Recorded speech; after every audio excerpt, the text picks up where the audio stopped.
Bonjour et bienvenue dans notre émission Sagesse bouddhiste. Nous allons aujourd'hui aborder un sujet difficile et qui pourtant nous touche tous, celui de la souffrance. Pourquoi, alors que nous voulons être heureux, continuons-nous de souffrir? Qu'est-ce qui nourrit notre souffrance?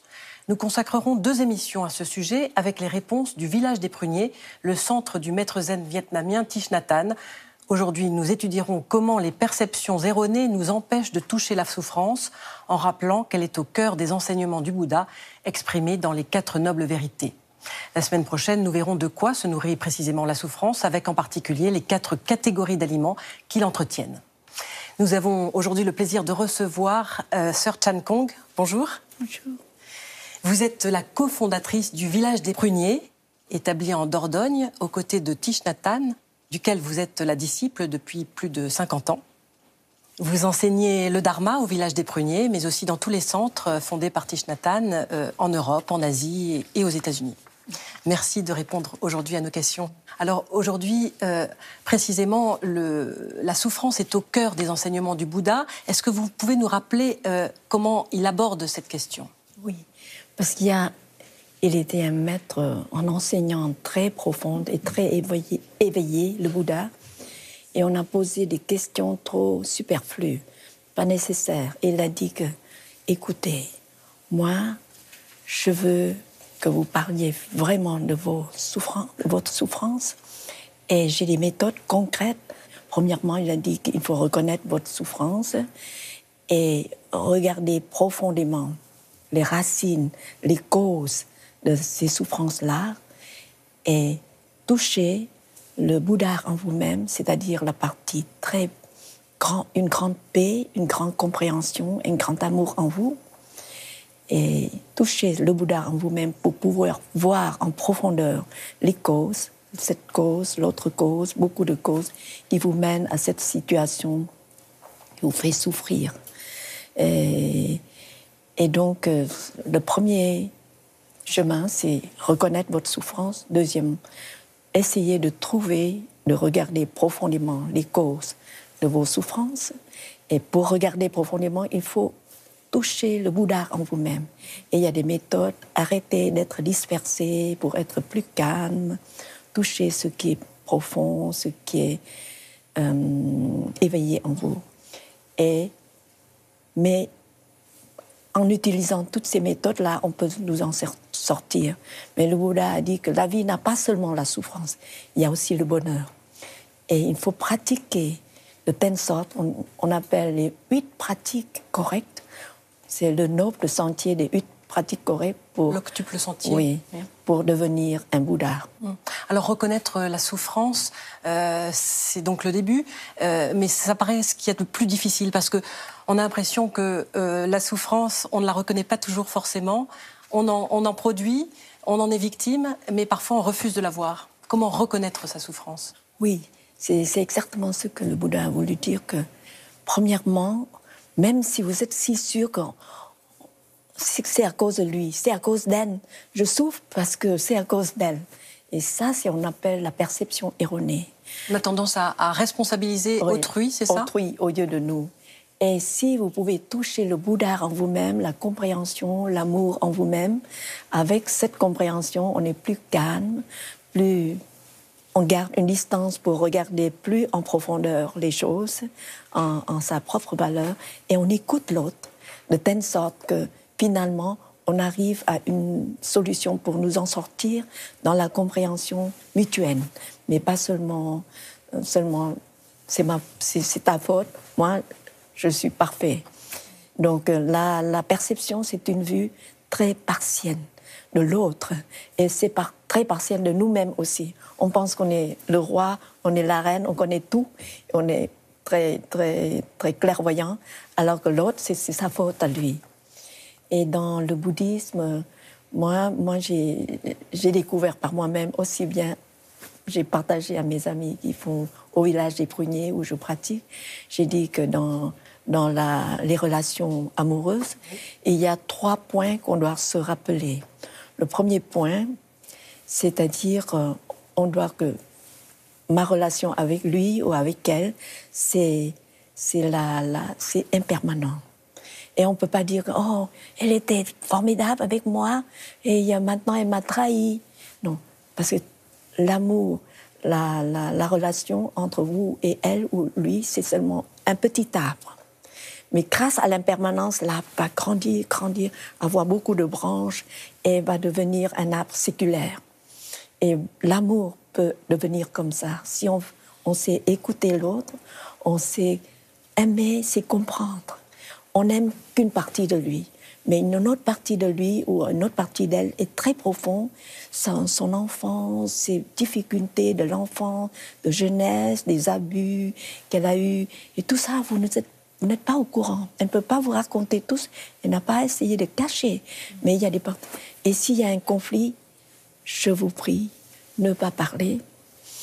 Un conflit entre vous et votre fille, vous et votre fils, et vous ou votre mari, il ne faut pas parler. Il ne faut pas juger tout de suite. Revenir à votre paix, revenir au Bouddha en vous-même, revenir à votre souffle. Vous faites essayez de ne pas se rappeler du conflit. J'inspire, je me calme. J'expire, je relâche. Je me calme. Oh, terrible, il a fait ça. Non, non, j'inspire, je me calme. J'expire, je relâche. Il faut absolument essayer de toucher la paix en vous-même. Et comment vous touchez la paix? On ne peut pas respirer 1 heure, 2 heures. Alors on sort pour respirer encore. J'inspire, je fais 2 pas. J'expire, je fais 3 pas.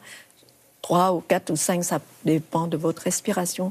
Je me calme, je relâche, je souris, je suis libre, je dois atteindre le Bouddha en moi-même. Et vous marchez de telle sorte que vos émotions se calment.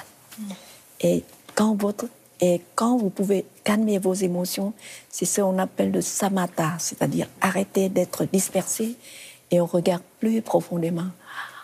Ah oui, on a vu une petite erreur, une petite maladresse de notre part, une grosse maladresse de sa part, et bon, on comprend.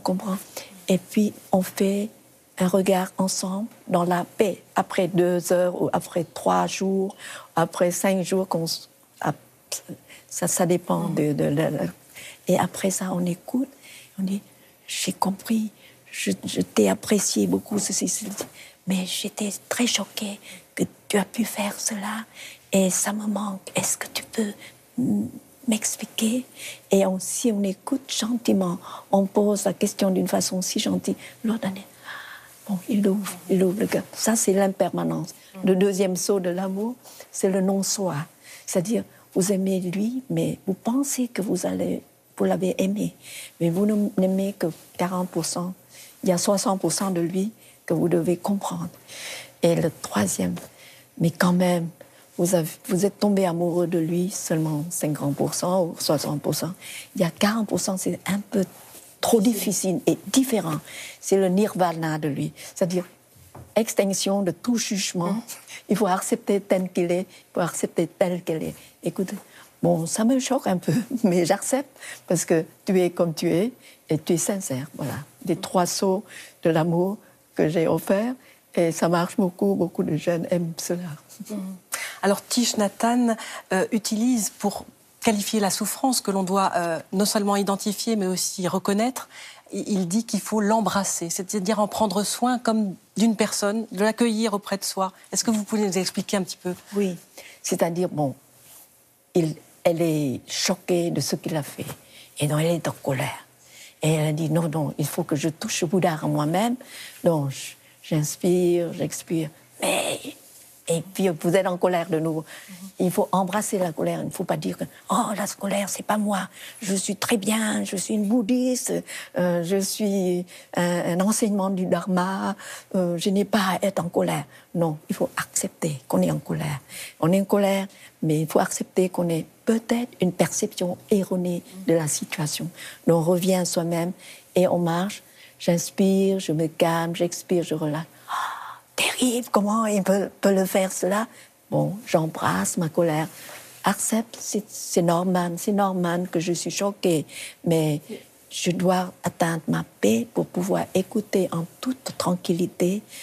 sans préjugés de ce qu'elle a expliqué, ce qu'il a expliqué. Mais ça, Sœur Chan Kong, c'est un travail que l'on fait sur soi-même.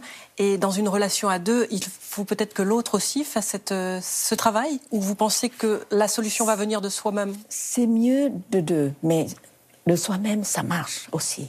Parce que même si l'autre est très, très coléreux, mais c'est difficile d'être coléreux contre une fleur qui est toujours très calme, très souriant. Mais pour être calme et souriant, il faut que vous entraînez. Et l'entraînement au village Ébrunier, on a fait, mais je peux partager maintenant, c'est-à-dire quand la cloche sonne, on s'arrête.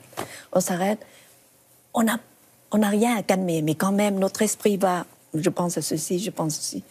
Quand la cloche sonne, on s'arrête. Je me calme, je relâche, je souris, je suis libre. Et puis on marche 5 pas, et puis le téléphone sonne. Je me calme, je relâche. On s'entraîne à arrêter notre esprit, nos émotions. C'est un entraînement régulier jusqu'à quelque chose arrive. Vous êtes entraîné. Bon, c'est comme une son de cloche, c'est comme une sonnerie de téléphone. Je me calme, je relâche. Bon. Après 5 minutes d'effort, je me sens pas calme du tout. Alors je fais plus, je ne vais pas parler quand je suis pas calme. Donc il faut parler à l'autre. Je demande aux gens au village Ébrunier, Thich Nhat Hanh nous a enseigné de ne jamais supprimer notre colère.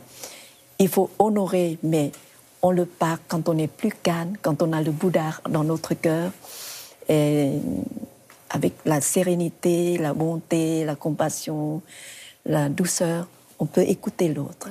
Pour finir, Sœur Chan Kong, pourquoi croyez-vous que nos souffrances, justement, vis-à-vis d'un conflit avec autrui, sont entretenues en permanence? Comment ça se fait?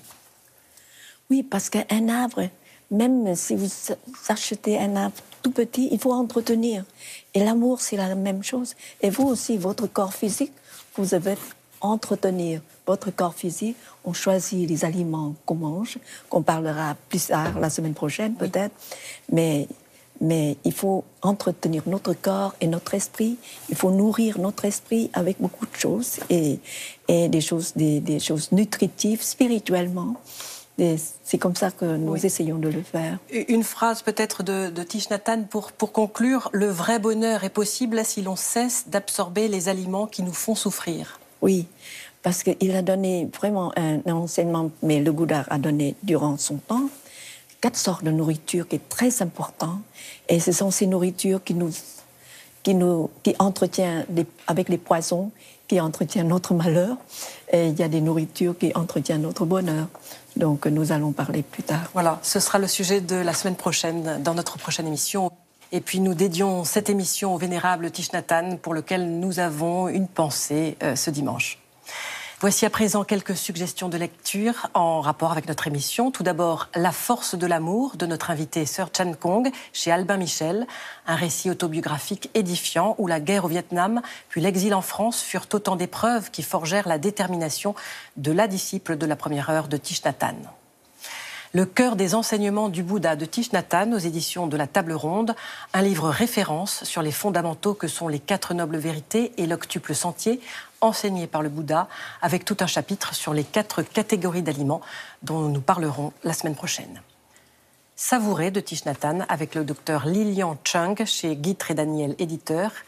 Et puis le premier numéro de Sagesse bouddhiste, le MAG, tout nouveau magazine bouddhiste francophone qui contient une longue interview de notre invitée Sœur Chan Kong.